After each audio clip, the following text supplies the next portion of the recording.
Hi guys, today I'm going to answer a question that we get asked all the time, why we chose a catamaran.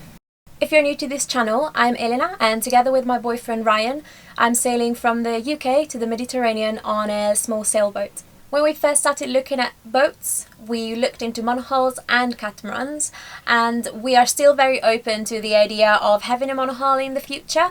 We just think that this little catamaran is the right boat for us at this time, learning how to sail and getting used to this minimalist life on the sea. The first reason is that I get seasick a little bit, and on a catamaran I feel so much better, and living full time on a boat I wanted to be confident that I'd be well most of the time rather than seasick most of the time. So that's one of the main reasons why we chose a catamaran, and I've been very rarely seasick all the way from Falmouth to southern Portugal. A big advantage is that it has a very shallow draft, so less than a metre, and that gives us so many more options when we decide where to go, because we can go pretty much anywhere. And as well, when we anchor, we can go very close to the beach or to the shore, and that saves us a lot of time when going to shore and dinghying around. A great safety feature is that a catamaran has two rudders, and that means that if anything should happen to one of the rudders, we can still steer with the other one. Another safety feature is that if we get a hole in the boat, it likely won't sink because there's another hull that will keep it afloat. Catamarans don't heel, and that makes them so much more comfortable on big passages, and it also means that I can work while underway, and that's a huge plus because I need to work to make a living. They're also great for going downwind and reaching, very comfortable and great performance, and that's pretty much all the sailing we do by choice. Obviously the space is great, we have lots of space on deck, especially on the bows. We can chill out there during passage or watch the sunset in the evening. The cockpit is pretty big as well, and the galley is massive for a 26-foot boat.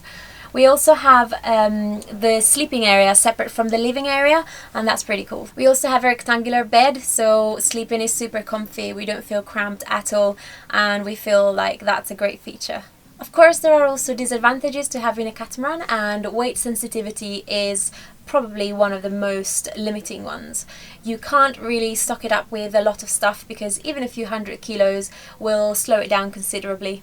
There is also pretty persistent slapping noise when the waves hit the nacelle, the bridge deck, and that can be a little bit challenging, especially underway. It can be a bit difficult to go to sleep. We've heard from friends that even on big catamarans there is a bit of a slapping noise in the berths, so we don't think it's a problem of our boat only. We can't really make much progress into the wind, which is why we mainly go downwind or reach.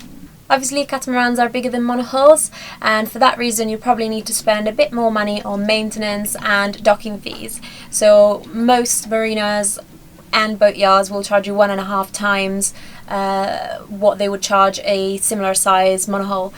But because we anchor out all the time, we don't find that a big limitation at all. We know many people think that catamarans aren't very safe for blue water sailing, but our catamaran has a very undersized rig, which makes it really difficult to capsize. Only one Heavily Twins has ever been capsized, and that was during a storm with the autopilot on and no one on watch. Some Heavily Twins have gone around the world, and many have crossed oceans, so we are pretty confident in this little sailboat's skills. Thank you for watching. If you enjoyed this video, please give it a thumbs up, it really helps. And if you have any views to share on monohulls versus catamarans, please leave them in the comments below. It would be really nice to hear your views on it. And subscribe to our channel to see what this catamaran can do. We hope you found this extra useful. Join us next week in episode 11 as we round Cabo São Vicente in South Portugal. If you'd like to support our video production to keep these videos coming, you can do so on Patreon. We only charge our patrons for episodes, so you can donate from as little as $2 per month. Cheers!